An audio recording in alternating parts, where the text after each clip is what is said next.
கர்த்தருடைய சந்நிதியில சாத்தானு வந்து நின்னா, அங்க இருந்து படிங்கம்மா, அது கீழே. கர்த்தர் சாத்தானை நோக்கி, என் தாசனாகிய யோபுவின் மேல் கவனம் வைத்தாயோ, உத்தமனும் சன்மார்க்கனும் தேவனுக்கு பயந்து பொல்லாப்புக்கு விலகுறவமாகிய அவனை போல பூமியில் ஒருவனும் இல்லை. அல்லேலூயா. ஆண்டவரே சர்டிபிகேட் கொடுக்குற ஒரு மனுஷன், நல்லா கவனிங்க, ஆண்டவரே சர்டிபிகேட் கொடுக்குற மனுஷங்கிட்ட தான் சாத்தான் வர்றான், எப்படியாவது கெடுக்க. அதனாலதான் நீதிமானுக்கு ஒரு சோதனைகள் அதிகமா இருக்கும், ஆனாலும் கர்த்தர் அவனை விடுவிப்பாரு. அதனாலதான் நீதிமானுக்கு இந்த போராட்டம், உலகத்தானுக்கு இந்த போராட்டம் இல்லை. இந்த பாருங்க, சர்ச்சுக்கு வராதவன் பாருங்க, இந்த நாளும் கறி மீன் வாங்கி சாப்பிட்டுக்கிட்டு கூட்டம் கும்மாலங்கிற சொந்த பந்தங்களோட நினைச்சிடான், ஜாலியா இருக்கான். இங்க நான் நீங்க தான் சோத்திரம் ஆண்டவரேன்னு பச்சை தண்ணியை குடிச்சுக்கிட்டு ஜோம் பண்ணிக்கிட்டு ஒரு ஜூஸ் வாங்க காசு இல்லாம, ஒரு நல்ல டீ வாங்க காசு இல்லாம நினைச்சிரும் ஃபாஸ்டிங்ல கடந்து இந்த ஊழியம் எப்படியா வெளியே போட்டோம்னு சொல்லி தான் அந்த கேமரா கம்பெல்லாம் வாங்கி நினைச்சிரும் அனுப்புறோம். அல்லேலூயா. துன்மார்க்கன் நல்லதான் இருக்கான். பைபிள் சொல்லுது துன்மார்க்கன் சடுதியில் நாசம் அடையும். துன்மார்க்கன் சடுதியில வந்துகிட்டே தான் இருக்கும். செலவு 4 மடங்கு ஒரு நாள் வரும் திடீர்னு. அன்னைக்கு தான் தெரியும், ஐயையோ நான் இவ்வளவு நாள் சர்ச்சுக்கு வராம வேலைக்கு போனேன். ஞாயிற்றுக்கிழமை சர்ச்சுக்கு வராம வேலைக்கு போனா கண்டிப்பா தண்டனை உண்டு. 10 கட்டளை ஒரு கட்டளை மீறுறீங்க. துணிகரமா ஞாயிற்றுக்கிழமை சர்ச்சுக்கு வராம நீங்க எப்படிப்பா வேலை செய்றீங்க? எப்படி சொந்த பந்தத்துல போய் விசேஷ வீட்டுக்கு போறீங்க? அது சாபத்தை தலையில வாங்கி கட்டுற. ஞாயிற்றுக்கிழமை தேவ சமூகத்துக்கு வராம நீ எங்க போனாலும் நீ சாபத்தை வாங்கி கட்டுறன்னு அர்த்தம். நீ ஏன் நினைச்சுக்க இன்னைக்கு சாபம் வந்து ஏறுது என் மண்டையில? தேவ சமூகத்துக்கு வந்துடணும். அல்லேலூயா. இங்க தேவ சமூகத்துக்கு வர்றவனுக்கிட்டே சாத்தா வந்து நிக்கிறான். அப்ப உங்ககிட்ட எப்படி நிப்பான்? பெரும் கூட்டமே வந்து நிக்கும். வாசிங்க. அதற்கு சாத்தான் கர்த்தருக்கு மறுமொழியாக, யோபு விருதாவாகவா தேவனுக்கு பயந்து நடக்கிறான்? நீ அவனையும் அவன் வீட்டையும் அவனுக்கு உண்டான எல்லாவற்றையும் சுத்தி வேலி அடைக்கல. அப்ப கர்த்தர் நமக்கு என்ன செய்யறாரு? வேலி அடைக்கிறாரு. கார்ல போறோம்னா காரை சுற்றி வேலி, பைக்ல போனா பைக்கை சுத்தி வேலி, தொழில் செஞ்சோமா தொழிலை சுத்தி வேலி, விவசாயம் பண்ணா விவசாயம் சுத்தி வேலி போட்டு வச்சிருக்காரு ஆண்டவர். அதனாலதான் சாத்தான் தொட முடியல. இப்ப கேக்குறான் பாத்தீங்களா, அந்த வேலி எடுக்க சொல்றான், அந்த வேலிய எடுக்க சொல்றான். வாசிங்க அப்படி இருக்கு. அவன் கைகளின் கிரியைகளை ஆசீர்வதித்தீர், அவனுடைய சம்பத்து தேசத்துல பெருகிற்று.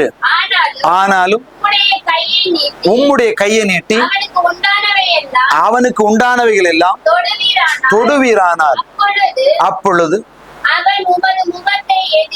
அவன் உமக்கு முகத்துக்கு எதிரே உம்மை தூஷிப்பான் அப்படின்னு சாத்தான் சொல்றான். அப்ப பிசாசு என்ன சொல்றான்? நீ அவனை நல்லா வச்சிருக்கிற, அவன் பிள்ளைய நல்லா வச்சிருக்க, பசங்களை வச்சிருக்க, தோட்டத்தை வச்சிருக்க, மிருகஜீவனை வச்சிருக்க, தொழிலாளி எல்லாத்தையும் ஆசீர்வாதம் வச்சிருக்கனாலதான் அவன் உங்ககிட்ட இவ்வளவு உண்மையா இருக்கான். அதை நீ அழி, அவன் உன்னை தூசிக்கிறானா இல்லையா பார்க்கலான்னு தண்டரமான சாத்தான் ஐடியா கொடுக்குறான். ஆண்டவருக்கு தெரியும், தெரிஞ்சாலும் நம்புறாரு, என் பிள்ளை இந்த சோதனை ஜெயிக்கும், அல்லேலூயா, இந்த போராட்டத்தை ஜெயிக்கும் நம்பி. எனக்கு இந்த போராட்டம் வருது, நம்ம சர்ச்சை அடைச்சிருக்குன்னா ஆண்டவர்கிட்ட பர்மிஷன் கேட்டு தான் பிசாசு என்ன பண்ணிருப்பான். நான் அதுக்காக ஆண்டவர் தூசிக்க மாட்டேன், விட்டுட்டு போக மாட்டேன். அல்லேலூயா. இந்த வருஷம் ஃபுல்லா சபை ஓடிக்கிட்டு தான் இருக்கு. அல்லேலூயா சொல்லுங்க.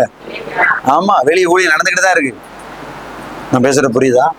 பர்மிஷன் கேட்டு தான் சில விஷயத்த சாத்தான் செய்திருக்கிறான்.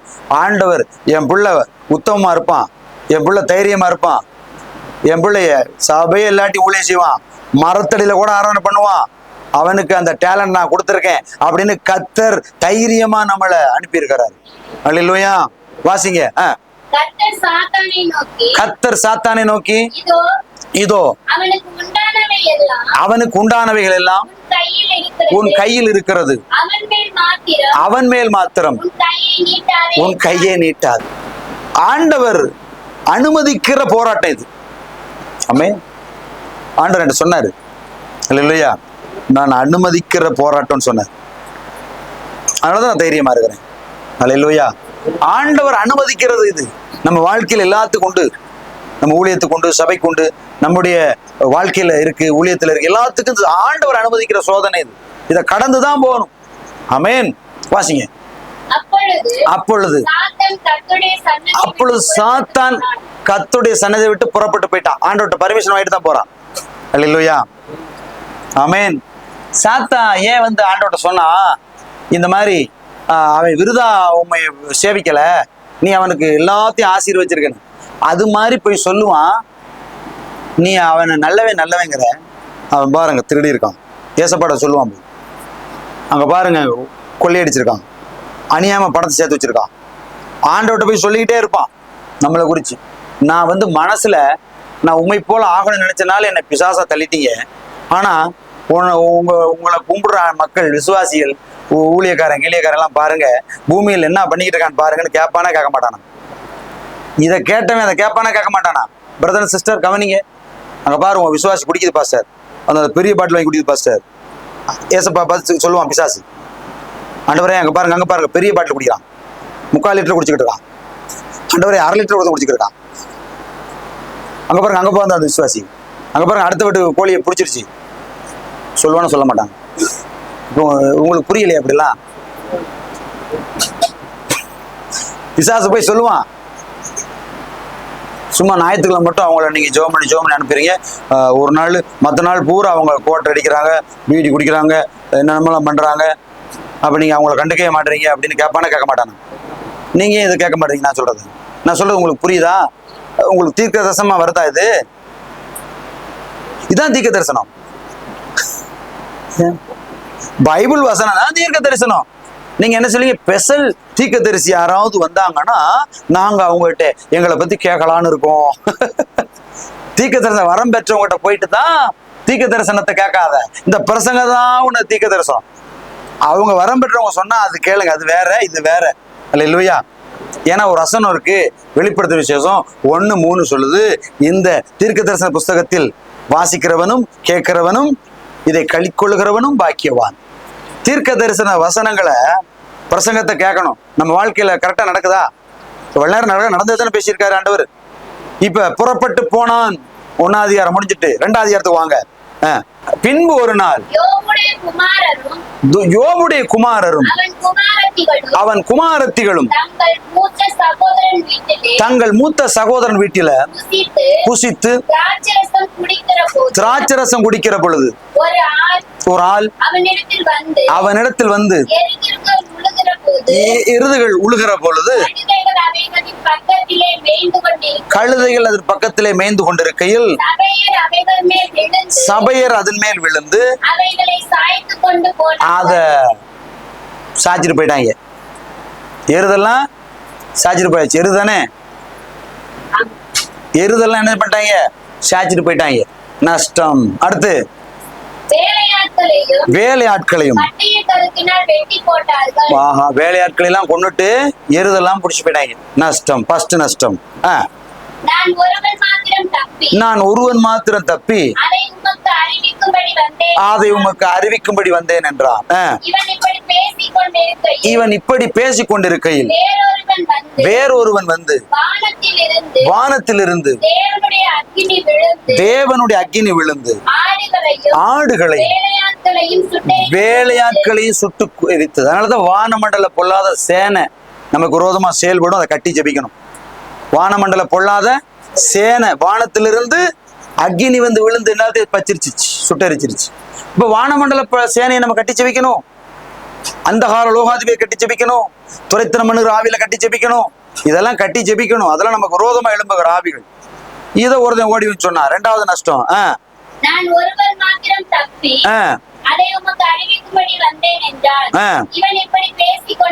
இவன் இப்படி பேசிக் கொண்டிருக்கையில் வேறொருவன் வந்து கல்தேயர் 3 பவுஞ்சாய் வந்து ஒட்டகங்கள் மேல் விழுந்து அவைகளை ஓட்டி கொண்டு போனார்கள். வேலையாட்களையும் பட்டய கருக்கினாலே வெட்டி போட்டான். 3வது. அடுத்து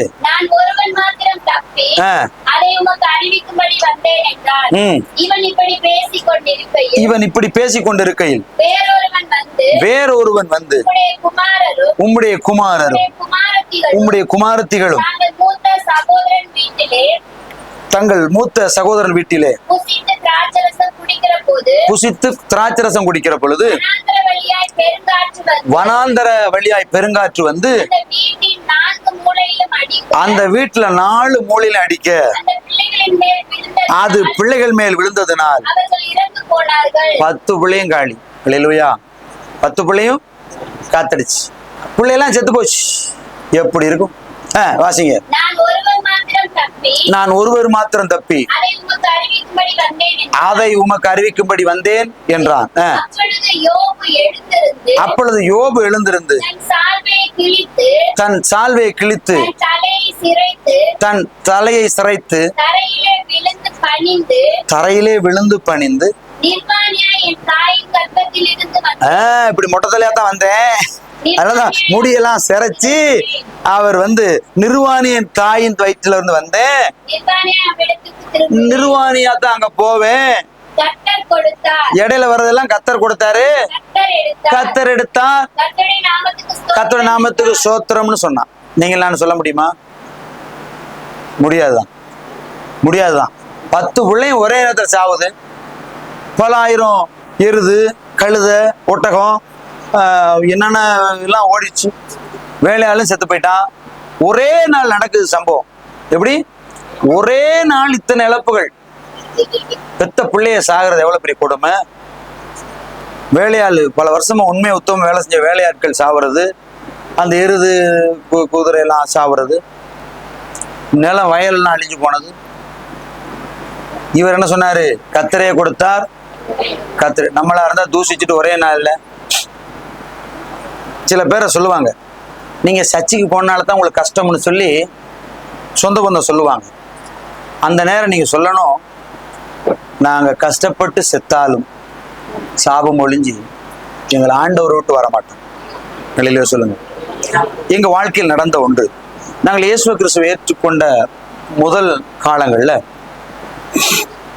ரொம்ப கஷ்டம், ரொம்ப கஷ்டம். அது பியூர் பெந்தகோஸ்னால தோடு, மூக்குத்தி, நகை எல்லாத்தையும் கழட்டியாச்சு. எதுவுமே எங்கள் அம்மா அக்கா போட மாட்டாங்க. நாங்களும் கஷ்டத்தில் இருக்கிறோம். எங்களுடைய சொந்தக்காரங்க ஒருத்தவங்க வெளிநாட்டிலேருந்து வந்தாங்க. அவங்க நல்ல பக்தி உள்ளவங்க. அவங்களுடைய சமயத்தில் அவங்க பக்தியாக இருப்பாங்க. அவங்க இங்கே வர்றதே இந்தியாவுக்கு புனித ஸ்தலங்களை, அவங்களுடைய சமயம் சார்ந்த கோயில்களை வந்து பார்த்து சாமி கும்பிட வந்தாங்க. வர்ற இடத்துல எங்களை பார்த்துட்டு அற்பமா, நாங்கள் அவங்க கூப்பிட்டுருக்காங்க, நாங்கள் போயிருக்கோம் சொந்த குடும்பமாக. பார்த்துட்டு, ஏன் நீங்கள் இப்படி இருக்கிறீங்க, ஏன் நீங்கள் இவ்வளோ கஷ்டப்படுறீங்க, நீ இப்போ அந்த சாமி வேணாம் அப்படின்னு தூக்கி போடு, நான் இப்போவே உனக்கு நகை தர்றேன், இப்போவே உனக்கு நிறைய தோடு தர்றேன், நிறைய செயின் தர்றேன், நிறைய வளையல் தர்றேன் அப்படின்னு சொன்னாங்க. நிறைய வச்சிருக்காங்க. எங்கள் கண்ணு முன்னாடி அவங்க நினைச்சுறாங்க, அவங்க நாட்டில் நகை ரொம்ப ரேட் கம்மினால நல்லா அவங்க கையில் இங்கேருந்து முழங்கையிலிருந்து இங்கே வரைக்கும் போட்டிருக்காங்க, கழுத்தில் நிறைய போட்டிருக்கிறாங்க. அவங்க சார்ந்த சொந்தங்கள், ரசிக்கப்படாத சொந்தங்களுக்கெல்லாம் கொடுக்குறாங்க, அவங்களும் வாங்கிக்கிறாங்க.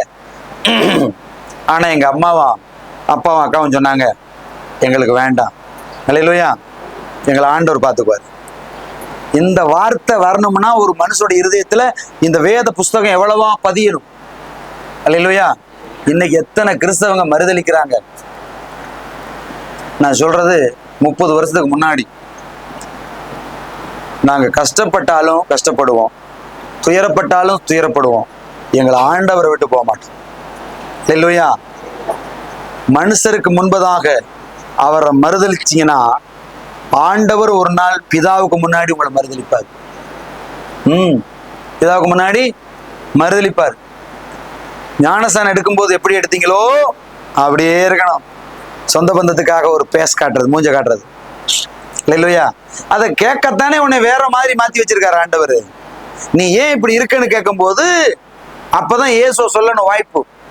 பைபிள் சொல்லுது, உலகத்துக்கு ஒத்த வேஷம் தெரியாதிருங்கள், உலகத்துக்கு ஒத்த வேஷம் போடாத.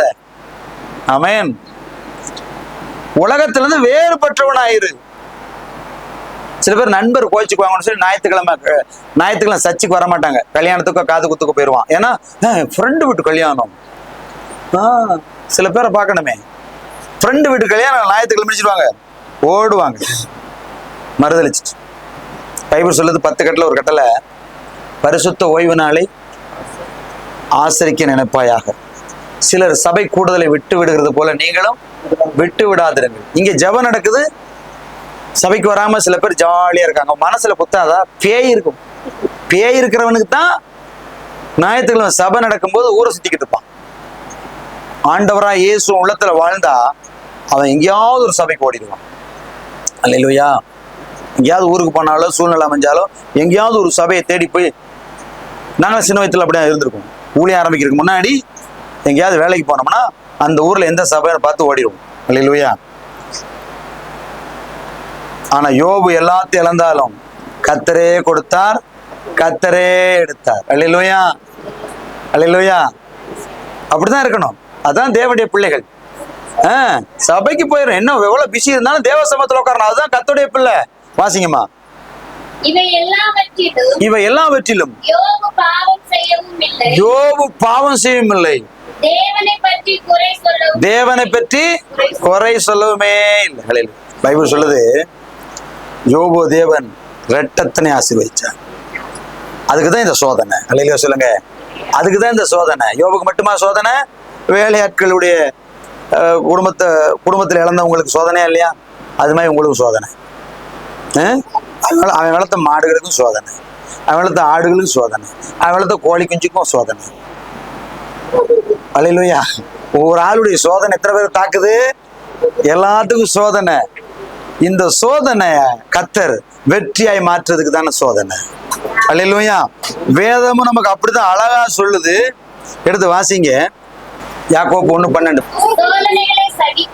சோதனைகளை சகிக்கிற மனுஷன் பாக்கியவான், அவன் உத்தமன் என்று எண்ணின பின்பு கர்த்தர் தம்மிடத்தில் அன்பு கூறுகிறவர்களுக்கு வாக்குத்தத்தம் பண்ணின ஜீவ கிரீடத்தை பெறுவான். சோதனை சகிக்கிற மனுஷன் பாக்கியவான். அதை சகிக்க பாக்கியம் கிடைச்சிருக்க. நான் சகிக்கிறேன் பத்தியா? அல்லேலூயா. நீங்க சகிச்சிருக்கீங்க எத்தனை விஷயத்துல?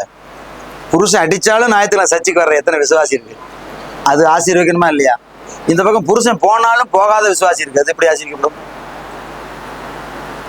நாங்க சின்ன பையலா இருக்கும்போது ஒரு ஐயா சாட்சி சொல்லுவார், தர்மராஜ் ஐயா. அவர் இப்ப தஞ்சாவூர்ல ஊழியம் செய்றாருன்னு கேள்விப்பட்டேன். அவர் சர்ச்சைக்கு வருவார் ஞாயிற்றுக்கிழமை.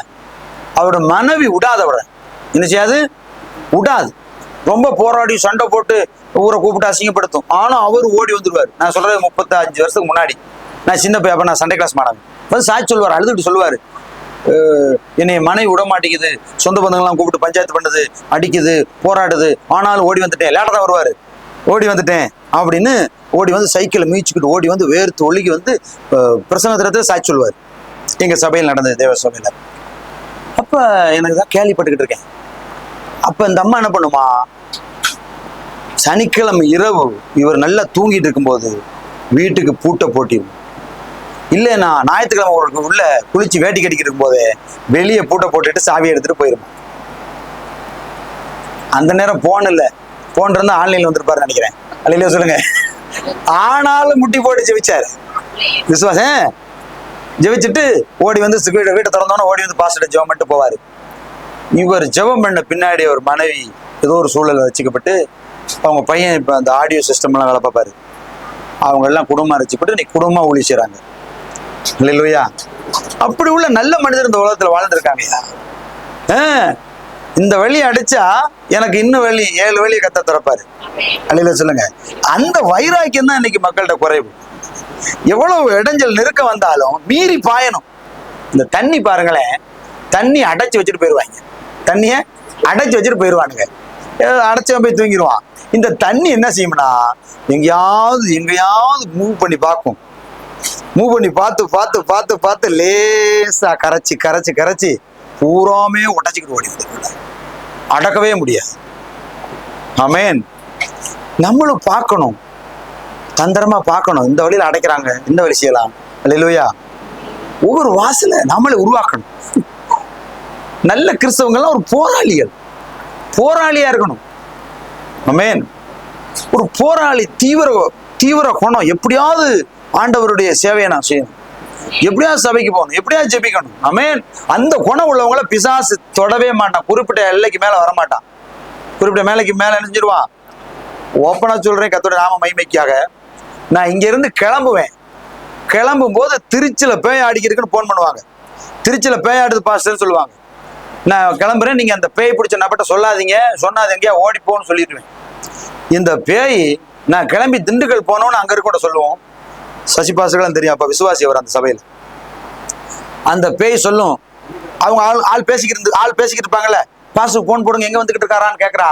அது சொல்லும், ஏய் அவன் திண்டுக்கல் வந்துட்டான்.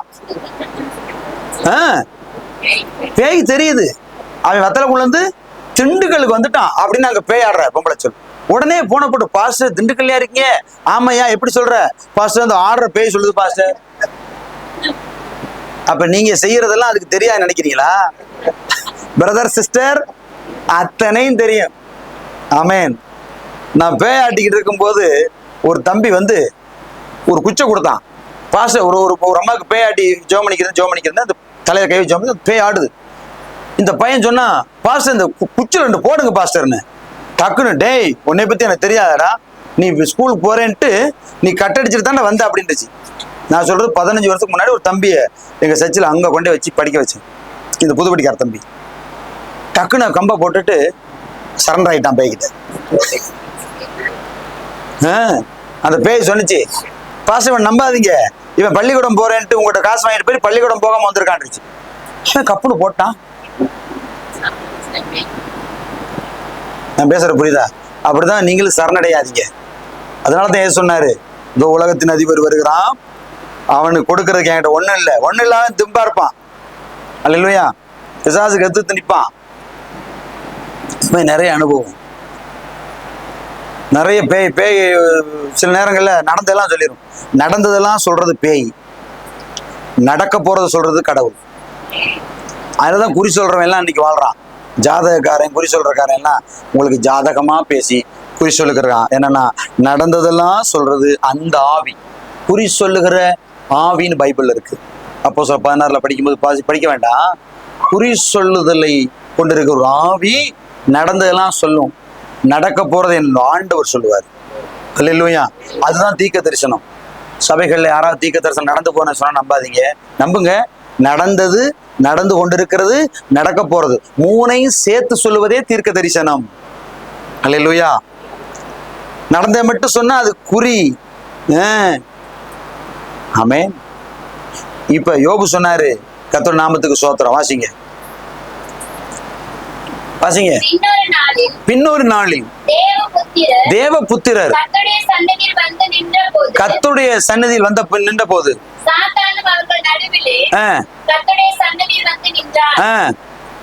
கர்த்தர் சாத்தானை பார்த்து, சாத்தான் கர்த்தருக்கு பிரதியுத்தரமாக, பூமி எங்கும் உலாவி அதில் சுற்றித் திரிந்து வருகிறேன் என்றார். அப்பொழுது கர்த்தர் சாத்தானை நோக்கி, என் தாசனாகிய யோபு மேல் கவனம் வைத்தாயோ? உத்தமனும் சன்மார்க்கனும் தேவனுக்கு பயந்து பொல்லாப்புக்கு விலகுவனுமாகிய மனுஷனாகிய அவனைப் போல பூமியில் ஒருவனும் இல்லை. முகாந்தரம் இல்லாமல் அவனை நிர்மூலமாக்கும்படி நீ என்னை ஏவின போதிலும், முகாந்தரம் இல்லாம நிர்மூலமாக்கும்படி என்னை ஏவின பொழுதிலும் அவன் இன்னும் தன் உத்தமத்திலே. அல்லேலூயா. எவ்வளவு சோதனை வந்தாலும் நீங்கள் நான் தைரியமா இருந்தா ஆண்டவர் பிசாசோட சொல்லுவாரு, என் பிள்ளைக்கு எவ்வளவு சோதனை, எவ்வளவு பிரச்சனை, எவ்வளவு உத்தரவம், ஆனாலும் என் பிள்ளை விசுவாசத்தை விடல, என்ன நம்பிக்கிட்டே இருக்குன்னு சாத்தாண்ட சொல்லுவான். அல்லேலூயா. வாசிங்க. கர்த்தர் சாத்தானுக்கு பிரதியுத்தரமாக தோளுக்கு பதிலாக தோலையும் தன் ஜீவனுக்கு பதிலாக ஜீவனையும் தனக்கு உண்டான எல்லாவற்றையும் மனுஷன் கொடுத்து விடுவான். ஆனாலும் நீர் உம்முடைய கையை நீட்டி அவன் எலும்பையும் அவன் மாமிசத்தையும் தொடுவீரானால் அப்பொழுது அவன் உமது முகத்துக்கு எதிரே. இப்ப நீ நஷ்டமெல்லாம் ஆக்கிட்ட, பிள்ளைய கொன்னுட்ட, வேலையால கொன்னுட்ட, எல்லாத்தையும் நான் கொன்னுட்டேன், இப்ப அவன் நல்லா இருக்கானே, அவன் நல்லா இருக்கானே, கிழங்கு மாதிரி இருக்கானே. அல்லேலூயா. எங்க அவனை தொடுங்க பார்க்கலாம். அல்லேலூயா அப்படின்னு ஆண்டவர்ட்ட சொல்றான். அப்ப பிசாசு என்ன செய்யறான்? ஓயாம போராடுறதுக்கு மூவ் பண்ணிட்டே இருக்கான். அதெல்லாம் நஷ்டப்படுத்தி பார்த்தா இவர் அசையல யோபு. இப்ப பர்மிஷன் கேட்கறான். அவர் சரீரத்துல ஏதாவது வியாதியை கொடுப்போம், அப்பயாவது மறுதளிப்பானா? ஆண்டவர் சொன்னாரு. அப்பொழுது கர்த்தர் சாத்தானை நோக்கி, இதோ அவன் உன் கையில் இருக்கிறான், ஆகிலும் அவன் பிராணனை மாத்திரம் ஆண்டவர் பர்மிஷன் கொடுத்துட்டாரு. ஆண்டவர் பர்மிஷன் கொடுக்காம பிசாசு நம்மளை சோதிக்கவே முடியாது. அல்லது உத்தமர்களுக்கு நான் சொல்றேன், தேவனுடைய பிள்ளைகளுக்கு, தேவனால் நடத்தப்படுற பிள்ளைகளுக்கு கர்த்தர்ட்ட பர்மிஷன் வாங்காம பிசாசு வந்து என்ன செய்ய முடியாது? சோதிக்கவே முடியாது. பாவிகளுக்கு சொல்ல முடியாது. அவங்க பாவத்தினால போய் மாட்டிக்குவாங்க, கீழ்ப்படியாதான் போய் மாட்டிக்குவாங்க. தேவ பிள்ளைகள் உண்மை உத்தமமா இருக்கிறவங்களுக்கு வர்ற போராட்டம், பிரச்சனை, பயப்படாதீங்க. அது ஒன்று சேதப்படுத்தாது. அது வேதனை இருக்கும், ஆனா நம்ம தான் ஜெயிப்போம். அல்லேலூயா. இப்ப நமக்கு நடக்குது சோதனை. இந்த சோதனையில தான் நம்ம எல்லாத்தையும் இழந்தாலும் என் ஆண்டவர் ரட்சகர்னு சொல்லி புதுசா ஜனங்களுக்கு இயேசுவை சொல்லிக்கிட்டு தான் இருக்கும், ஊழியம் செஞ்சுக்கிட்டு தான் இருக்கும். அப்பொழுது சாத்தான் கர்த்தருடைய சன்னதியை விட்டு புறப்பட்டு யோபுவின் உள்ளங்கால் தொடங்கி அவனுடைய உச்சந்தலை மட்டும் ஒரு கொடிய பருக்களால் சாத்தான் என்ன செய்யறான்? வாதிக்கிறான். சில நேரத்துல ஆண்டவர் அனுமதிக்கும் போது நீங்க ஆண்டவரை தூஷிக்காதீங்க. சில நோய்கள், சில வியாதிகள், சில போராட்டங்கள் பரிசுத்தவான்களுக்கு உண்டு. ஆனாலும் அவர்கள் அதை சோர்ந்து போக மாட்டாங்க. அல்லேலூயா. அந்த நேரத்திலும் தேவனை மகிமைப்படுத்துவாங்க. ஒரு சமயம் பாஸ்டர் பவுலோஸ், என்னுடைய பாஸ்டர் தான் ராமேஸ்வரம். அவர் ராமேஸ்வரத்துல இருந்து அவருடைய மகள் மேரிங்கிற அந்த சகோதரியை கூட்டிக்கிட்டு டிரைவர் 3 பேரும் வர்றாங்க ஒரு ஊழியத்துக்கு. அப்ப ராமேஸ்வரம் வந்து கிளம்பி வந்துட்டாங்க. அவர் வச்சிருந்த ஒரு கார்ல. மானாமதுரை பக்கம் வந்தோடனே ஒரு லாரியோட மோதி கார் கவுந்து விழுந்துருச்சு. விழுந்ததுல பாசுக்கு நல்ல அடி, உடம்பெல்லாம் அடி, இங்க கிழிஞ்சு ரத்தம் கண்ணோட ஓடுது. அந்த பாப்பாவுக்கும் அது போல, டிரைவருக்கும் அது மாதிரி. ஆனா பெரிய பிரச்சனை இல்லை. இப்ப கவுந்தோடனே இவங்களா வண்டியிலேருந்து வெளியே புரண்டு சந்தில பூந்துல வெளியே வந்து ஒருத்தருக்கு உதவி செஞ்சுக்கிட்டு, உயிருக்கு எந்த ஆபத்தும் இல்லை, எந்த எலும்புகளும் முறிக்கப்படலை, மேலான அடிதானே அப்படின்னு அப்படி திரும்பி பார்த்துருக்காங்க. கண்ணில் ரத்தம் ஓடாத மங்களா வர்றாங்க. ஒரு கூட்டம் மக்கள் ஓடி வந்திருக்கிறாங்க. ஒரு 100க்கு மேலான மக்கள் அங்கிருந்து இந்த லாரி காரு மோதினது நிமித்தம் அதை பார்த்துட்டு சில கிராமத்து மக்கள் ஓடி வந்திருக்கிறாங்க. இவர் உடனே சொன்னாராம், மறுபடியும் அப்படியே படுத்துக்கங்க அப்படின்னாராம். இவங்க ஏன்னு கேட்டிருக்காங்க. இந்த சமயத்துலதான் அவங்களுக்கு இயேசுவை சொல்லணும். உடம்பெல்லாம் ரத்தம், கண்ணுக்கு மேல அடிப்பட்டு ரத்தம் ஓடுது, கண்ணுக்குள்ளெல்லாம் ரத்தம் ஓடி மடி மங்களா பாக்குறாங்க. படுத்துக்கிட்டாங்க. இந்த சனமெல்லாம் வந்து ஆரவாரத்தோட வந்து ஐயோ ஐயோன்னு தூக்குறாங்க. தூக்கும் போது எங்க பாஸ்டர் லேசா தலையை தூக்கி பார்த்து, எல்லாம் அமைதியா இருங்க அப்படின்னு. இவர் எழுப்பி நின்றுருக்காரு. அமைதியா இருக்கிற வச்சுட்டு அப்ப நச்சை சொல்றாரு, ஆபத்து காலத்துல கர்த்தரை நோக்கி கூப்பிடுங்க, அவர் உங்களை விடுவிப்பார். அல்லேலூயா. அந்த ஜனங்கள்லாம் கப்பு சுப்புன்னு கேட்டுக்கிருக்காங்க. நான் இயேசு வழிபடுறேன், நான் ஒரு ஊழியர், இதனுடைய மகள் டிரைவர். இவ்வளவு பெரிய ஆபத்தை நீங்க பார்த்தீங்க. லாரி காரு நேருக்கு நேரம் மோதியும் காரு நொறி கிடக்கு. உங்க கண்ணு முன்னாடியே எங்க எலும்புகள் ஒடிக்கப்படல, எங்களுக்கு உயிர் சேதம் வரல. நாங்க இந்த ரத்த சிந்துனா ஆண்டவருக்காக ரத்த சாட்சியம் மறிக்கவும் தயாரா இருக்கிறோம். அவர்தான் இயேசு. அவரை ஏற்றுக்கொள்ளுங்க. அவர் எங்களோடு இருக்கிறனால எங்களை காப்பாத்தினாரு. அவரை வழிபட்டா நீங்கள் மீட்கப்படுவீங்க, நீங்கள் தப்புப்பீங்க. செத்து போனா இன்னொரு வாழ்க்கை இருக்கு, மோட்ச லோகம், அங்க போனோம்னு ஒரு காஸ்பல்லவே அறிவிச்சிட்டாரு. அவ்வளோ பேருக்கும். அல்லேலூயா. அவங்க எல்லாம் கூட்டிட்டு போய் ஹாஸ்பிட்டல பார்த்து அனுப்பிட்டாங்க. 1 மாசம் கழிச்சு வந்து அந்த ஊர்ல வந்து அந்த மக்களை சந்திச்சுட்டு அவங்களுக்கு திரும்ப நச்செய்தி சொல்லி அங்க ஒரு சபையும் ஏற்படுத்தினார்.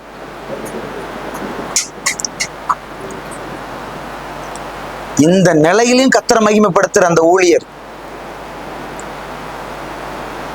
ஆமென், இந்த நிலையிலையும் எங்க பாஸ்டர் ஆண்டவர் உயர்த்தினார். அல்லேலூயா. இன்னைக்கு நீங்கள் நான் செய்ய முடியுமா? அல்லேலூயா. அப்படிப்பட்ட மனிதர்கள் ஆண்டவர் தேடுகிறார். வாசிங்க. அவன் ஒரு ஓட்டை எடுத்து தன்னை சுரண்டி கொண்டு சாம்பலில் உட்கார்ந்தான். அப்பொழுது ஆசையா கல்யாணம் பண்ண மனைவி அவனை பார்த்து, இன்னுமாப்பா உன் புள்ளைய 10 புள்ள காலி ஆச்சு, உன் சாமியை கும்பிட்டு ஆடு மாடெல்லாம் காலி ஆயிடுச்சு, வேலைக்காரங்களாம் செத்து போனாங்க, வீடு கட்டிக்க இவ்வளவு ஆசைப்பட்டு கட்டின வீடும் உளுந்து நொறுங்கிருச்சு, எல்லாம் போயிருச்சே, ஒரு ஜமீன்தாருடைய வாழ்க்கை அணியாம இப்ப பிச்சைக்காரனாகி போன, இன்னுமா உன் உத்தமத்துல உறுதியா இருக்கிற அப்படின்னு கேட்டா மனைவி. அல்லேலூயா. ஒருவேளை பிசாசு மனைவியை ஏன் உயிரோட வச்சிருப்பான்னா, இந்த மாதிரி கேட்கிற கேள்வியில நாண்டுகிட்டு சாகணும்னு சொல்லிதான் சாத்தான் வச்சிருக்கிறான். ஏன்னா மனைவியை கேட்கும் போது இப்படி இருக்கும், அடியே நீ கூட புரியலையா அப்படின்னு. ஆமென். நீங்க பாத்தீங்கன்னா தெரியும், அங்க குதிரை மேய்ச்சவன் கழுத மேய்ச்சவன் ஒவ்வொரு ஆள் மட்டும் தான் வருவான், ஒவ்வொரு ஆள் மட்டும் தப்ப விட்டுருக்கான் பிசாசு. ஏன் போய் சொல்லு, அவனை வேதனை சொன்ன உடனே அதிர்ச்சி அடைஞ்சு செத்துருவான், ஹார்ட் அட்டாக் வந்தோடனே. இவர் ஆளா ஜாலியா சொரியும் போது ஒரு சுகம் இருக்கும். எத்தனை பேருக்கு சொறி வந்திருக்கு சின்ன வயசுல எனக்கு சொறி வந்திருக்கு. நான் சொரியும் போது சுகமா இருக்கும், அப்படியே அரை தூக்கத்துல சொரிவேன் பாருங்க. அரை தூக்கத்துல சொரியும் போது என்ன ஆனந்தம் சொல்லக்கூடாது, அப்படி ஒரு சுகமா சொரிஞ்சுக்கிட்டே சுகமா சொன்னாரு. அடி பைத்தியக்காரி மாதிரி பேசுற, அப்படிதான் சொன்னாரு. வாசிங்க. அவர் சொன்னா தேவனை தூசித்து ஜீவனை விடு அப்படி சொன்னா, செத்து போய் இருக்கிறதுக்கு அப்படி சொல்லிட்டான். உன்னாலதான் அவளை வந்துச்சு, நீ இப்போ எப்ப பார்த்தாலும் முக்காடு போட்டு ஜெபிச்சு தான் அந்த குடும்பம் இந்த நிலைமை ஆயிருக்குன்னு சில வீட்டுல சொல்லுவாங்கல்ல. சில வீட்டுல சொல்லுவாங்க, எப்ப பார்த்தாலும் ஏசுன்னு போனனாலதான் அந்த குடும்பம் விளங்காம இருக்கு, அப்படி சொல்லியிருக்காங்களா இல்லையா? அப்படிலாம் சொல்லுவாங்க. அல்லேலூயா சொல்லுங்களேன். அல்லேலூயா. எந்த சோதனை வந்தாலும் அதை தாங்குற சத்துவத்தை கத்த தருகிறான். அல்லேலூயா. இவன் மனைவியை பார்த்து அப்படி சொன்ன. வாசிங்க. அதற்கு அவன், நீ பைத்தியக்காரி பேசுற மாதிரி பேசுகிறாய், தேவன் கையிலே நன்மையை பெற்ற நாம் தீமையும் பெற வேண்டாமோ என்றான். இவைகள் எல்லாவற்றிலும் யோபு தன் உதடுகளினால் பாவம் செய்யவில்லை. யோபுடைய 3 சிநேகிதராகிய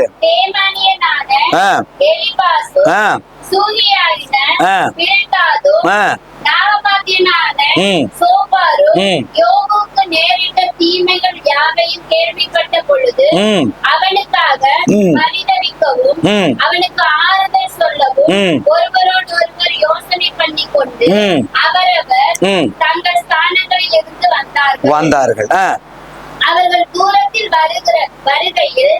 அவர்கள் தூரத்தில் வருகையில்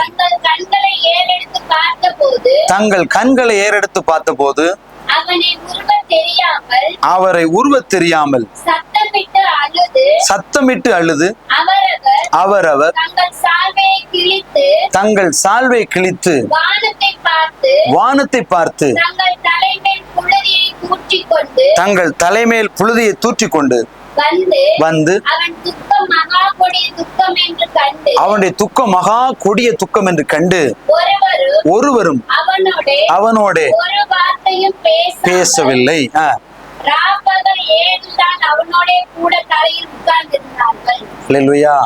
ஆனாலும் யோபு யாருக்காக ஜெபிக்கிறாருன்னா, யோபு தன்னுடைய சிநேகிதருக்கு தான் ஜெபிக்கிறாரு. அல்லேலூயா. இந்த நிலையில யாருக்காக ஜெபிக்கிறாரு? தன்னுடைய சிநேகிதர். ஏன்னா வாசிங்க. யோபு தன் சிநேகிதருக்காக வேண்டுதல் செய்த போது கர்த்தர் அவனுடைய சிறையிருப்பை, ஆமா, நமக்கு பிரச்சனை இருந்தாலும் அடுத்தவங்களுக்காக ஜெபிக்கணும். அல்லேலூயா. அப்ப நம்ம சிறையிருப்பு மாறிடுச்சு. கட்டத்தனை ஆசீர்வதிச்சு படிங்க, முடிப்போம். யோபுக்கு முன்னிருந்த எல்லாவற்றை பார்க்கிலும் இரட்டைத்தனையாய் கர்த்தர் அவனுக்கு தந்தருளினார். கர்த்தர் அவனுக்கு அல்லேலூயா. நான் பேசுற புரியுதா உங்களுக்கு? ஆமென். இவ்வளவு நசுக்கப்பட்டும் நெருக்கப்பட்டும் ஒடுக்கப்பட்டும் அவன் உத்தமத்துல உறுதியா இருந்தனால தேவன் இரத்தத்தனையா ஆசீர்வதித்தார். இந்த சோதனை கொஞ்ச நாளைக்கு தான், நீங்க பயப்படாதீங்க. அல்லேலூயா. இந்த சோதனை கொஞ்ச நாளைக்கு. வெளிப்படுத்தல் 2:10. நீ படப்போகிற பாடுகளை குறித்து நீ படப்போகிற பாடுகளை குறித்து எவ்வளவும் பயப்படாத. இதோ நீங்கள் சோதிக்கப்படும் பொருட்டாக இதோ நீங்கள் சோதிக்கப்படும் பொருட்டாக பிசாசானவன் உங்களில் சிலரை காவலில் போடுவான். 10 நாள் உபத்திரவப்படுவீர்கள். ஆகிலும் நீ மரண பரியந்தம் உண்மையாயிரு, அப்பொழுது ஜீவ கிரீடத்தை உனக்கு தருவேன். ஒருவேளை பழைய ஏற்பாட்டுல தானே சோதனை, புதிய ஏற்பாட்டுல சோதனை இருக்கான்னு கேள்வி கேட்கறதுக்கு தான் அந்த பதில் இந்த வசனம். அல்லேலூயா. அப்ப ஆண்டவர் எவ்வளவு சோதிச்சாலும் நம்மளை உயர்த்தி வைப்பார். அல்லேலூயா. சோதனையை சகிக்கிற மனுஷன் பாக்கியவான். கொஞ்ச நாளைக்கு இந்த சோதனை இருக்கும், 10 நாளைக்கு. அப்புறம் கர்த்தர் ஜீவ கிரீடத்தை வந்து நம்மளை உயர்த்துவார். அல்லேலூயா. கலாத்தியர் 4:14 வாசிப்போம். அப்படி இருந்தும் என் சரீரத்தில் உண்டாயிருக்கிற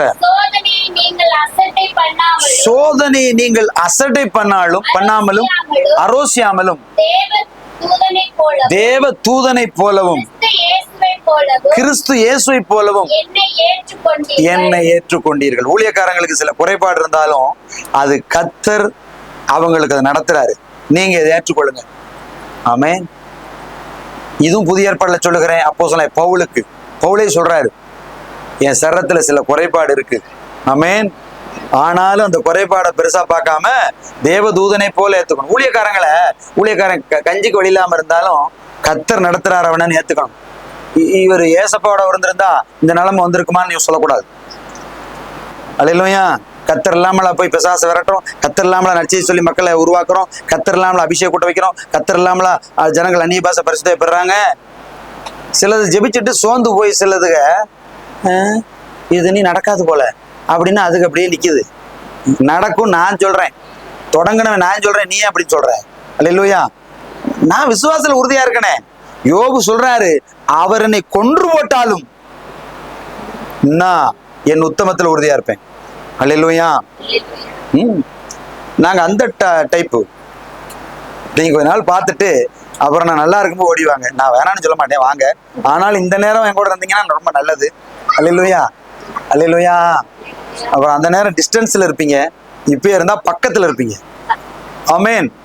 இன்னைக்கு கஷ்டப்படுற நீங்க என்னோடு சேர்ந்து கஷ்டப்பட்டால் என்ன ஆசீர்வதிக்கும் போது நீங்களும் ஆசீர்வதிக்கப்படுவீங்க.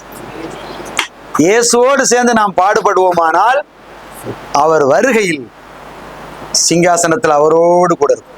அல்லேலூயா. இந்த சத்தியங்களை நீங்க புரிந்து கொள்ளணும். இதெல்லாம் மறைக்கப்பட்டு இருக்கு. நல்ல சத்தியங்கள்லாம் மறைக்கப்பட்டிருக்கனால நீங்க புரிந்து உண்மையான தெய்வ பிள்ளைகளுக்கு நெருக்கம் தான் வரும், போராட்டம் தான் வரும். ஆனா கர்த்தர் கைவிட மாட்டார். அல்லேலூயா. அவர் கைவிடவே மாட்டார். சங்கீதம் 12:6 சொல்லுது, கர்த்தருடைய சொற்கள் மண் குகையில் 7 தரம் உருக்கி புடமிடப்பட்ட வெள்ளி கொப்பான சுத்த சொற்களா இருக்கு. எப்படி கர்த்தருடைய சொற்கள் எப்படி பாத்தீங்களா? அது 7 தரம் புடப்பட்ட சுத்த சொற்கள். புடமிடுறது கர்த்தருடைய வார்த்தை, புடமிடுறது நம்மள. அதுக்குதான் அவர் புடமிடுகிறார். அல்லேலூயா. 1 தீமோத்தேயு 6:9 ஐஸ்வர்யவனாய் ஆக விரும்புகிறவர்கள் சோதனையிலும் கண்ணியிலும் மனுஷர் கேட்டிலும் அழிவிலும் அமிழ்த்துகிற மதிகேடும் சேதவுமான பலவித இச்சைகளிலும் விழுகிறார்கள். அல்லேலூயா. சுயமா வாழணும்னு நினைக்கிறவன் இந்த சோதனையில விழுந்துடுறான். கர்த்தரோட வாழ்றவன் அந்த சோதனையில அவரே அனுமதிக்கிறார். இந்த சோதனை யாருக்குன்னா, கர்த்தரை விட்டு தூர போய் ஐஸ்வர்யமா வாழணும். கர்த்தர் அழைச்ச மாதிரி இருக்கணும். ஒரு சொறி பிடிச்ச லாசரை அவன் அப்படியேதான் கடைசி மோட்சத்துக்கு போக வரைக்கும் அப்படியே தான் இருந்தான். சில கஷ்டப்படுறவங்க நினைப்பாங்க, நம்ம இஷ்டத்துக்கு போய் எப்படியா வாழ்ந்து பணக்காரன் ஆயிரம். பணக்காரன் ஆட நினைக்கிற எல்லாருக்கும் இந்த வசனம் சொல்லுது, அனாசை, பண ஆசை எல்லா தீமைக்கும் வேற கீழ்வசனம் சொல்லுது. அதனால சோதனையும் கண்ணி எதனால வருதுன்னா ஆசை. ஐஸ்வர்யமா ஆகணும்னு நினைக்கிறவங்க இதுல விழுந்துருவாங்க. இந்த சோதனை மாட்டிட்டாங்கன்னா வெளியே வர முடியாது. அந்த சோதனை கர்த்தரே மாற்றுவார். அல்லேலூயா.